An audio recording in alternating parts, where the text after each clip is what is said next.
All right, everybody, now we have to get this robin painted, and it just happened to have some good reference right outside of the studio window. I couldn't resist showing you the reference sample in the backyard. Just happened to be hopping by the window as I started to talk about painting this bird. And I've actually got some reference photos that I took through the telescope in my backyard.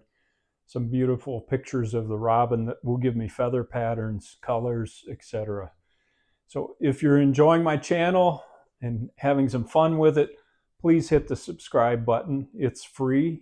Keep it that way. This is a resource for people that might want to pick up wildfowl carving. It's a great joy for me, including tackling the first robin I've ever tackled. I did a cardinal recently.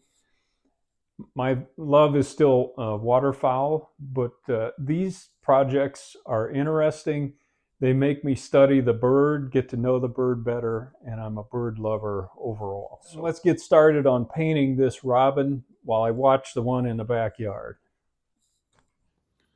Start things off, I'm going to put a base coat on the bird, and this is a mixture of Liquitex gesso with probably 50% Liquitex heavy body acrylic burnt umber.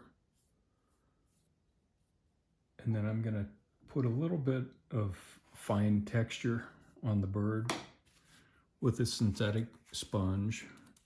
Work that into the sponge. And then go over the bird a few times like this. And I don't want to texture the beak, just the feathered portions of the bird. So I'll get that done and then come back. I am going to smooth out the beak and also the eyes so there's no texture on either of those.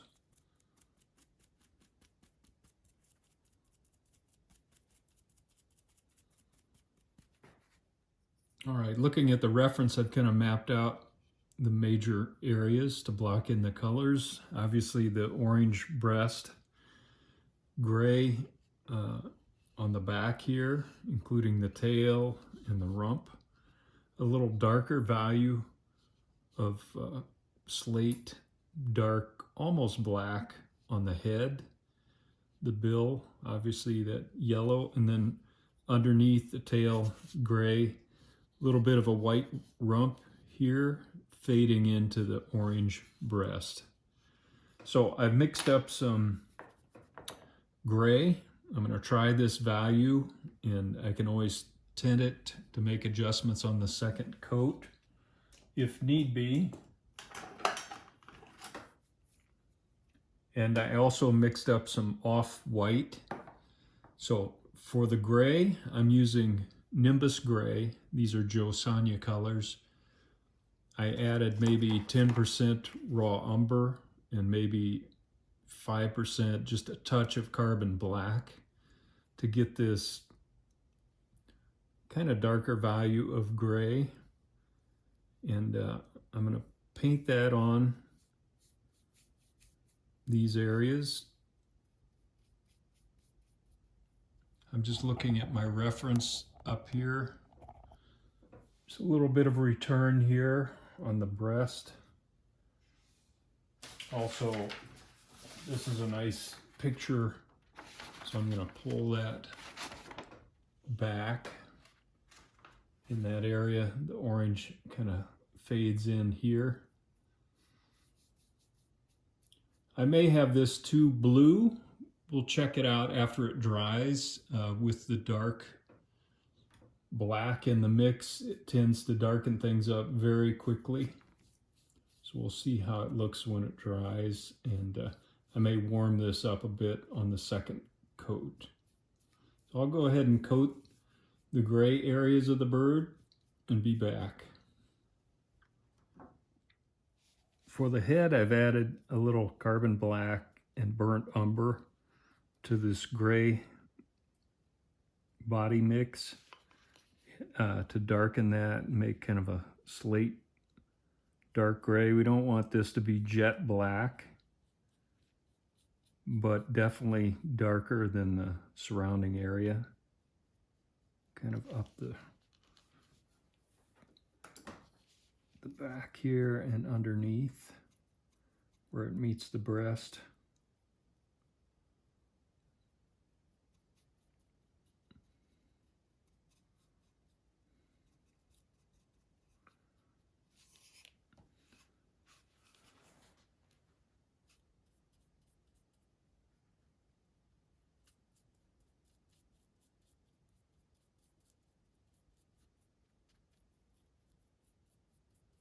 You can see I still got some of that gray value in there so we don't lose the gray.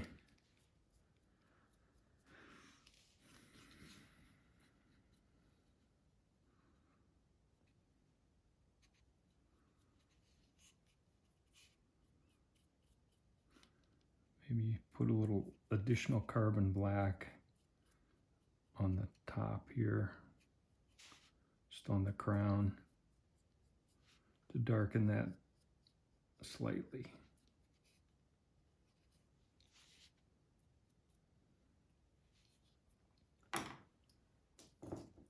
Now I'm going to use a little angled scrubber like this, and not much paint on the brush, and just use that to go over this junction and do a little bit of a blend between the lighter gray and this darker gray value, so it's softer at that junction and it fades into the light gray.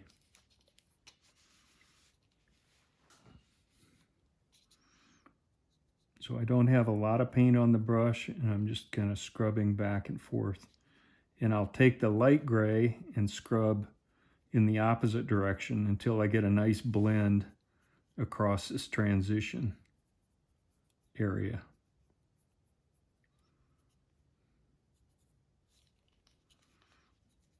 And same thing down here. I want to fade that out so I can blend it into the orange of the breast.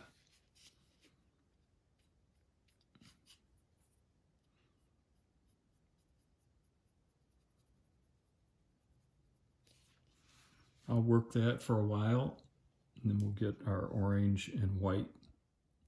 For the breast, I'm starting with a mix of raw sienna, burnt sienna, and then I've added gold oxide to it to get kind of a mid-range value on this burnt orange color. And then we'll come back over this and put in some feather details, but right now we're just blocking in color.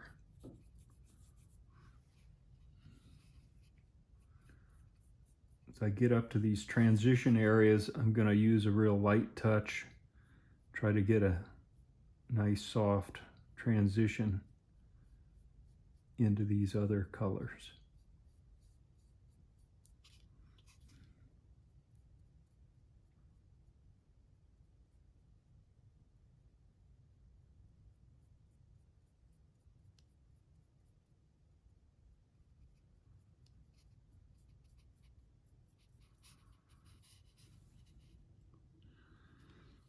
Then I'm going to take that around the side pocket here, if that's what you call it on a songbird.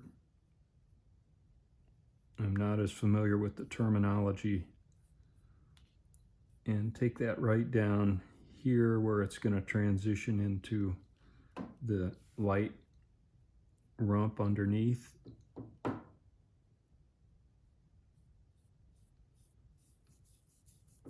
So I'll probably give this a couple of good coats and then be back. Now I'm going to use that off-white that I pre-mixed, and again, that was white gesso with a touch of raw umber to make it off-white instead of a bright white. And again, this will take a few coats, and I'm lifting up on the brush as I get close to the orange and letting the texture kind of help me blend into that area.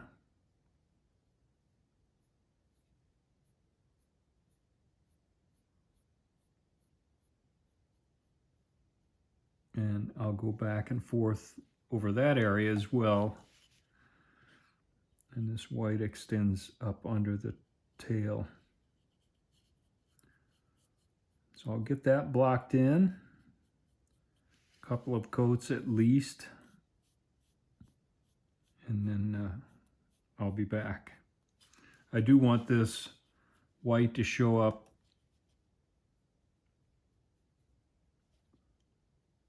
behind the side pocket here. And then I'm going to fade that into the surrounding gray so that you catch a glimpse of that from the side. It's just a quick shot of that area with a little bit of a blend across here, and we'll lay detail over that so it doesn't have to be perfect at this point. Now let's get the bill and the beak and the eyes painted. The eyes are very dark brown. I'm using burnt umber with a little brown earth and a little raw sienna for this brown. It's lighter than maybe the natural eye, but I want the pupil, when we darken that, I want the eye to still read brown. So I'm going to go a little lighter. I found that helps put life in the eye, especially after I put epoxy over for the gloss. And the pupil will be rather large. So this is the color I'm going to go with. And that'll darken as I dry it a bit. I'm using carbon black then to go ahead and put a pupil in place.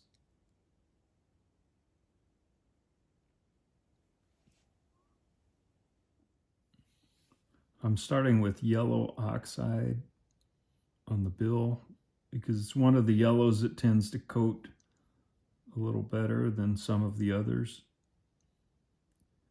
And so I just want to build up this base color, and then we may adjust that somewhat.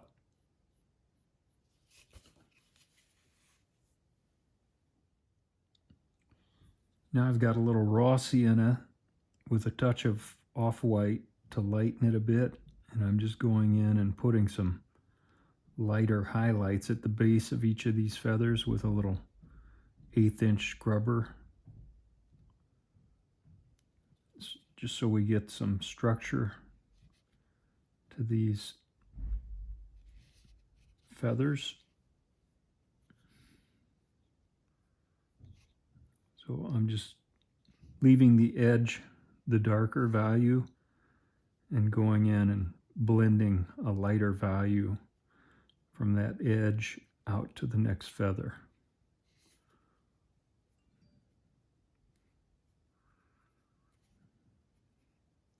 So overall, we don't want this to look too scaly, but I want to indicate these are made up of layered feathers, and these feathers are lighter at the base of the feather somewhat.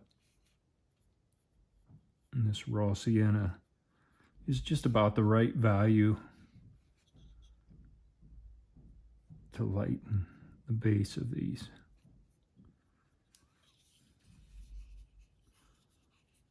And I had done some chalk mark guidelines, and you can see I'm kind of eliminating the chalk marks with my scrubber as I go.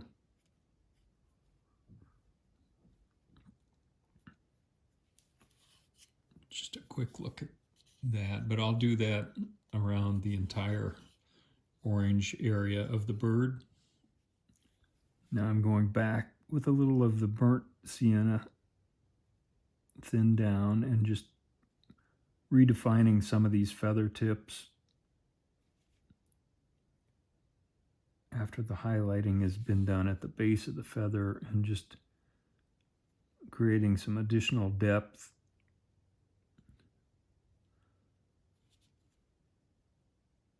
and structure in the feather.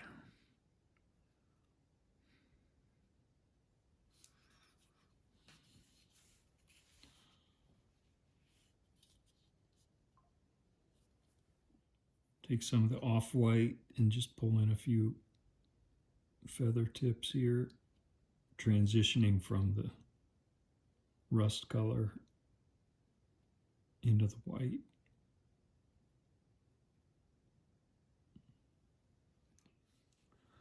Taking some raw sienna with a touch of white and just pulling some splits through the darker part of the feather.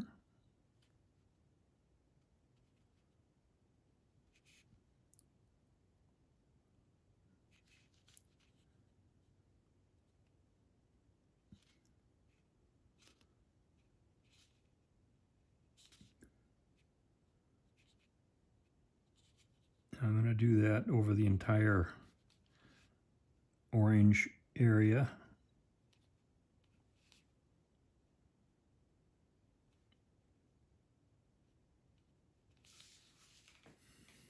Just to add a little detail.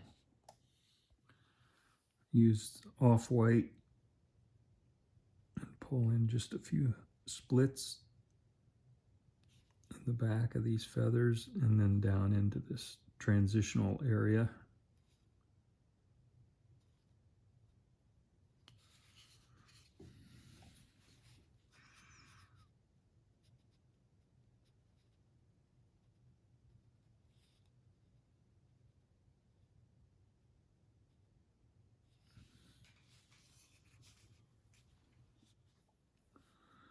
Going to use some pure white gesso here and a little 1/8 inch brush again and just pull in some arcs into this off-white area.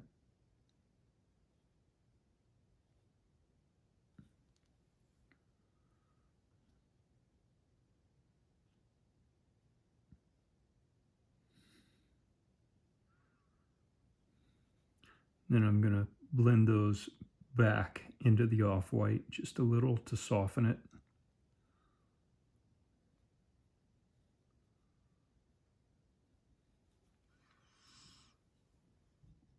Just a quick look at that area. I'm not going to add a ton of splits and details because that area is going to be very difficult to see once the bird's on the stand. So I'm going to go in here with the original dark gray color and add a few feather splits in this transitional area between the white rump and the lower side of the tail feathers.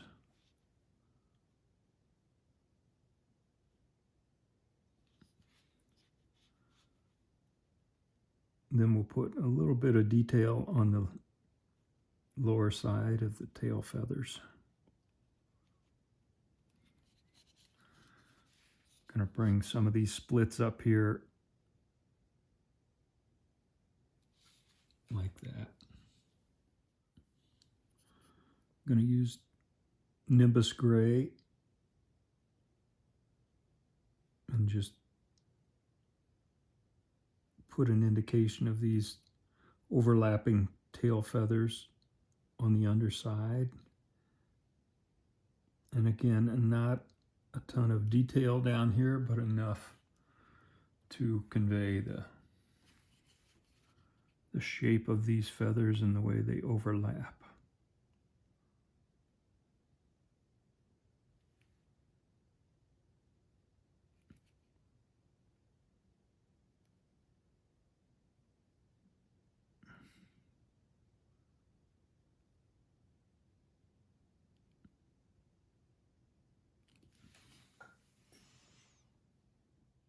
Just a quick view of the underside of the tail.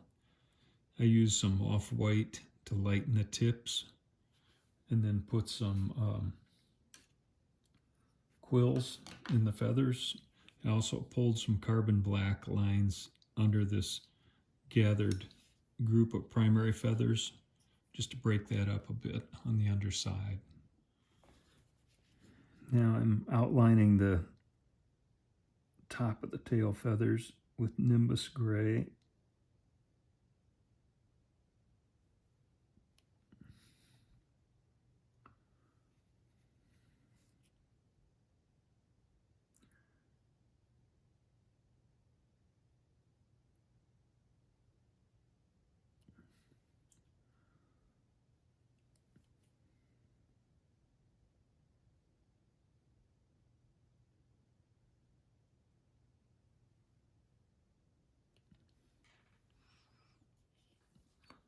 I used the original color of this gray, darkened a bit with burnt umber and black, and just darkened the tips a bit to add some interest. And now I'm just using my off-white and going into the tips of these feathers and just lightening the tips and then fading that out.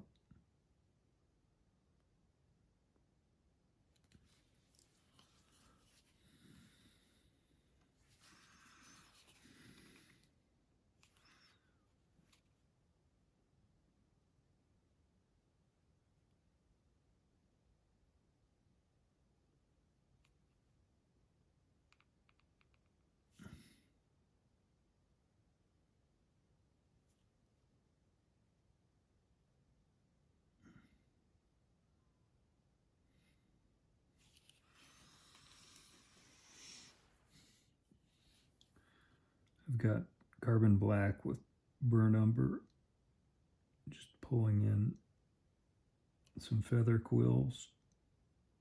Not going to see much here.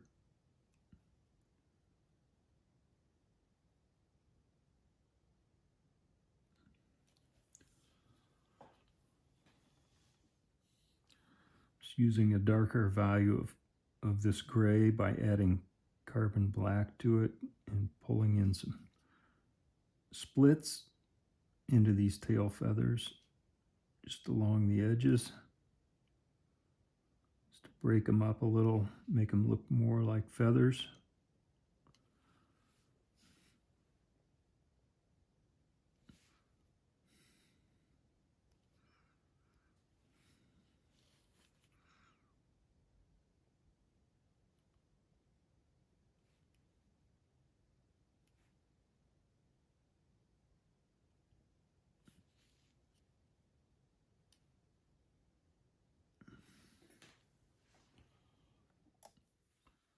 Just added a little Nimbus gray to the original body color mix to lighten the value just a bit, and I'm just scrubbing in some indication of feathers here.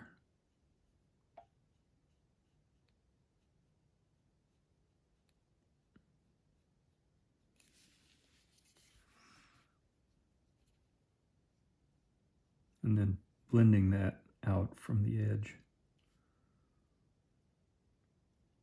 so it looks nice and soft.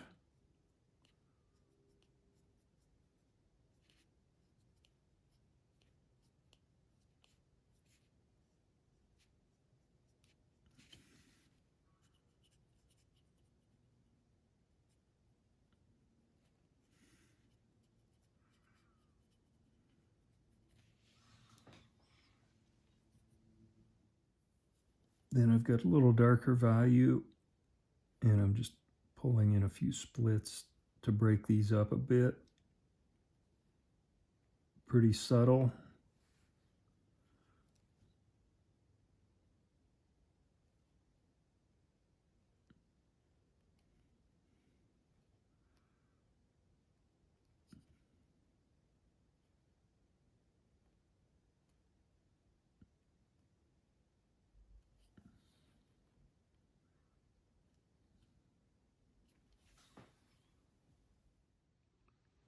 All right, I've used my chalk pencil to lay in the various feather groups. Taking a look at my reference, and now I'm going to use Nimbus Gray and go over my chalk lines with Nimbus Gray to begin with.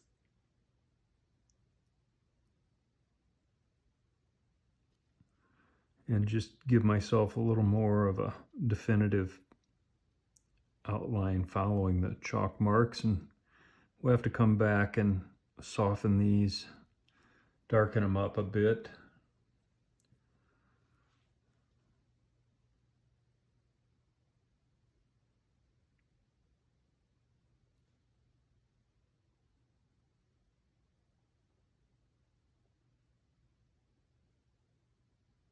So I'll go over all of the chalk lines and then come back. I've got those outlines done. Show you a quick view of that, both sides. And now I've got the original body gray darkened slightly with burnt umber and just a minute touch of carbon black. And I want to use that darker value to go in and put some shading on these feathers, darken them a little bit, but not too much.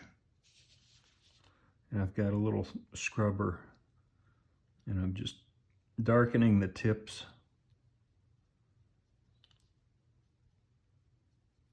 And I'll probably have to go back there with the original base value.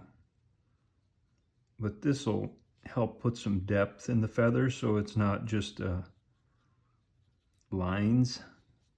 So I've darkened the tips of the primaries there and let that fade out to gray. And I'm doing the same thing on the tertials here. So I'm going to go over the entire bird with that approach. Just kind of darken the tips.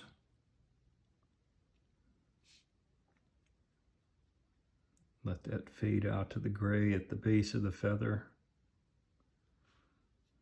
And try to keep it nice and soft. Overall, we want to keep the value of the color in the gray family, but this will warm things up a little. And like I said, give it a little bit of three-dimensional look to the feathers. You can see I'm not spending a ton of time on each feather, just a little indication. So I'll get that done, then come back. Now I'm just going back with the base gray color and scrubbing back in the other direction to make sure that these don't get too dark and that we have a nice blend on each feather. You can see these got a little dark, so I'm just scrubbing back with the lighter value and softening each feather that way.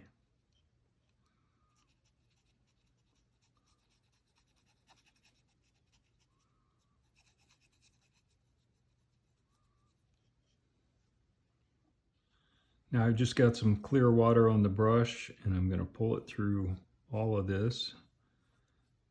Kind of do a little bit of knocking down of the and warming up of the nimbus gray feather edges. This kind of pulls the colors together. You don't want to overdo this or you'll start removing paint.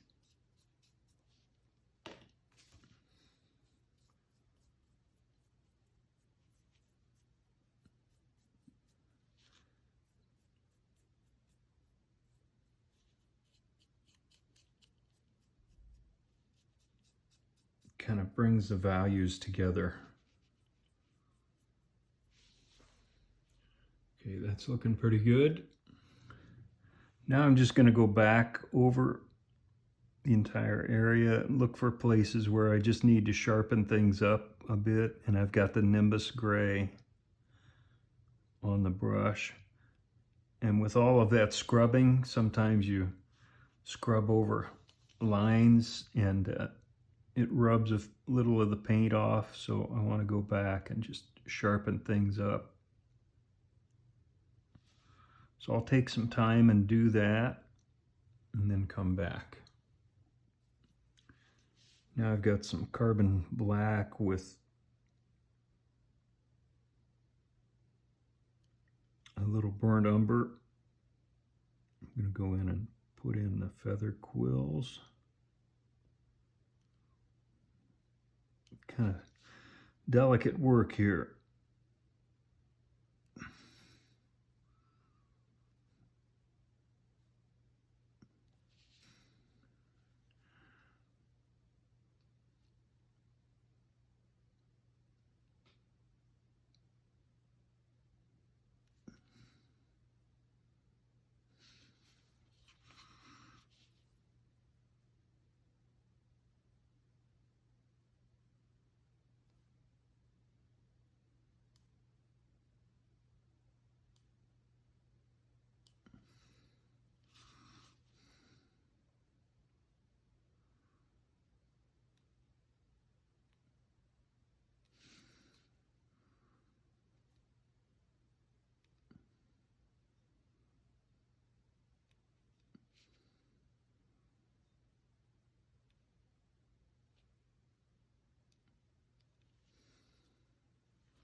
So I'll get that done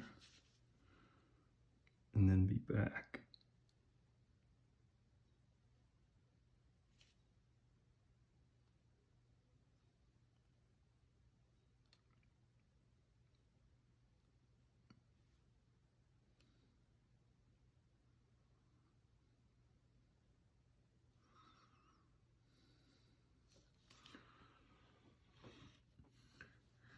Now I'm using off-white, and I'm just going to put a little bit of a highlight on the tips of these. Make them pop a little bit more. And maybe here. Not a lot.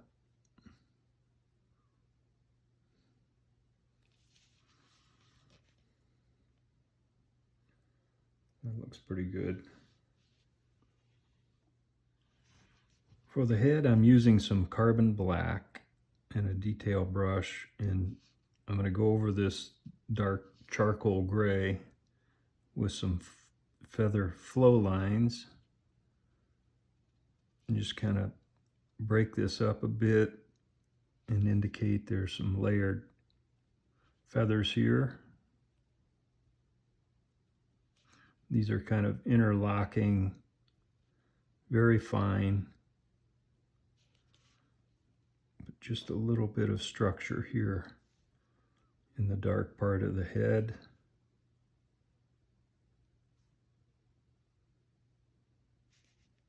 Keeping in mind the way the feathers flow from the bill here, or the beak.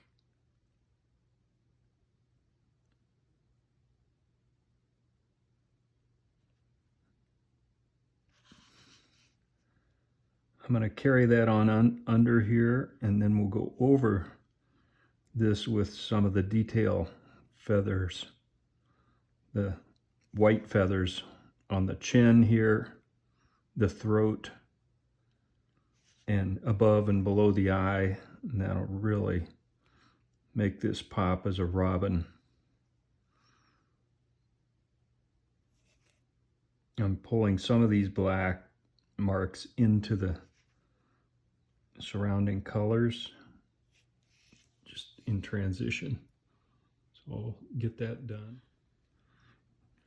Now I'm using off-white, the detail brush, to put a little bit of these characteristics white markings above and below. And it's not a complete eye ring, just kind of a broken ring around the eye.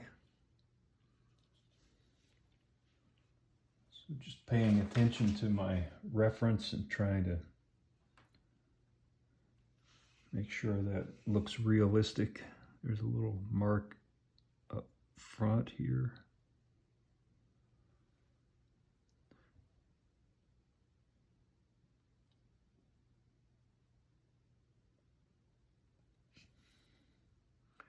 This kind of wraps around the eye and then stops back here.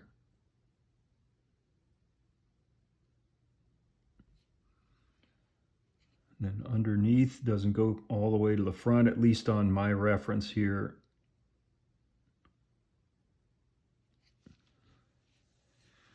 And it stops back here under the eye.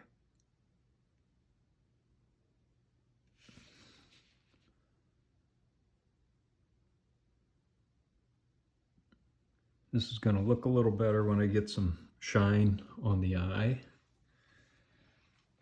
Now I want to do the same thing on the throat markings, and these, it's pretty much white up here, and as they kind of radiate out.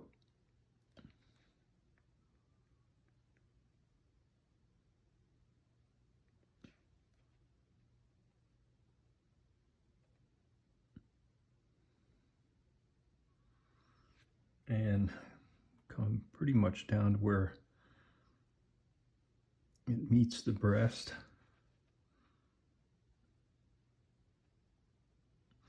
These are not stripes, they're just groups of feathers The reference that I have, this white extends right into the corner here.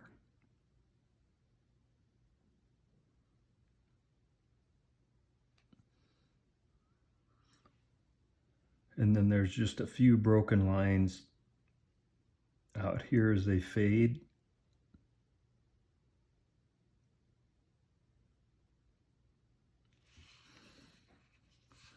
So I'll get that done. Now I'm just going back through the head with a very fine point and some of the original gray body base color, kind of pulling it through this area to give it some more texture and depth, kind of interlocking, very fine. We don't want to lose the dark value of the head, but it just gives us a little more detail in the feathers of the head.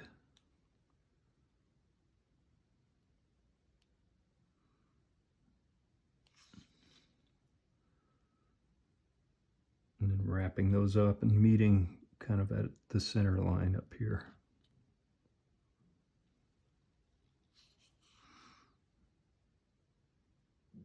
You can see these are very fine because I don't want them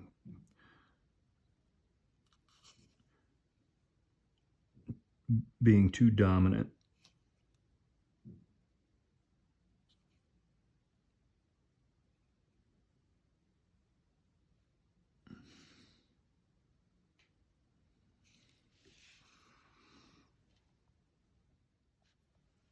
Similar to what we did on the tail, I've got a darker value of this gray by combining it with the carbon black and burnt umber, and I'm just going to pull in a few feather splits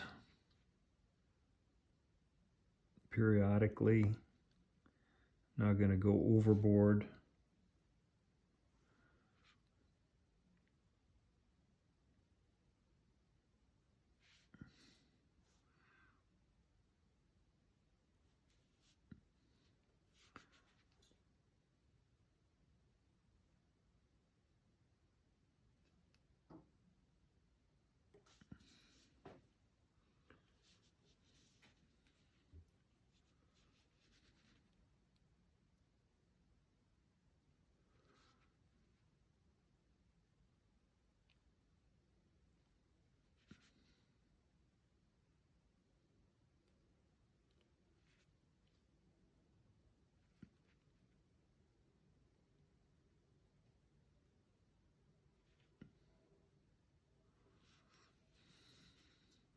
So I'll get those put on and then we'll finish up the bill.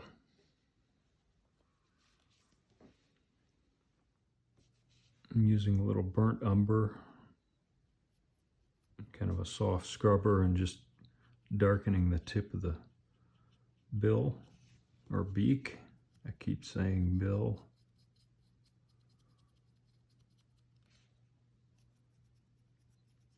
And then I'll go back and forth on that. With I've added a little bit of yellow deep to the bill color just to brighten it up a bit, and I'll keep working on that until I get a nice soft blend on the end here. You could use an airbrush and spray this on. I'm just choosing to use my paint brushes this time.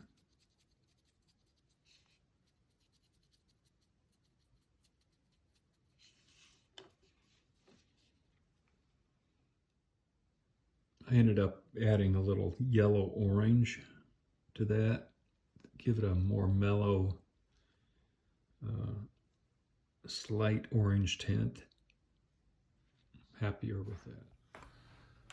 I sealed the bird with a couple of coats of Tester's Dull Coat and then a coat of Krylon Matte Finish.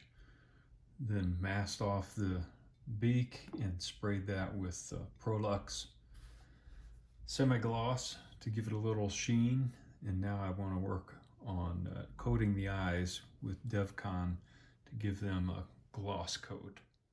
All right, I've mixed up a little DevCon 2-part 5-minute epoxy. I've got an old brush, and I'm going to paint this 2-part epoxy on the eyes. Try not to get any on the surrounding areas. You want to use an old brush on this because it's likely to ruin the brush. I can wash it out with acetone, but I wouldn't want to use a good brush for this purpose. I'm trying to get a nice smooth application and get it right up to the surrounding area without getting epoxy on the feathered portions of the bird. Okay, that looks pretty good.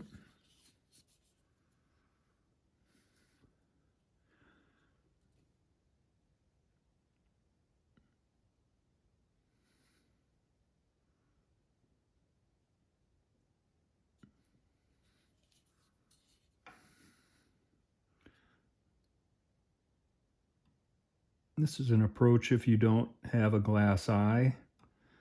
You can paint the eye, and then I like using epoxy because it's tough. Gives us a pretty permanent coating. Hopefully you can see that.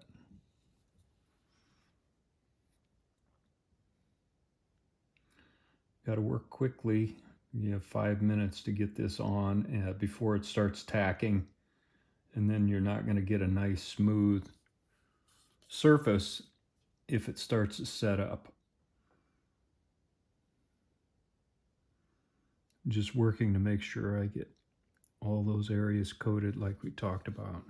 Still a little down here.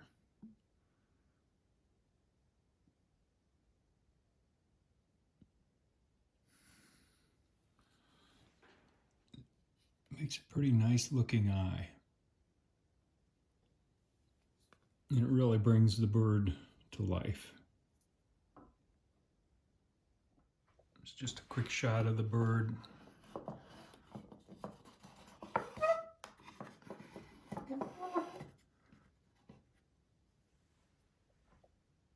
Now we can get it mounted on the stand. I got the bird positioned on the stand the way I want it, and just use some 2-part epoxy to lock the pin down into the bird and into the stand, so it's a permanent installation. And just a simple stand, but I think it complements the bird well.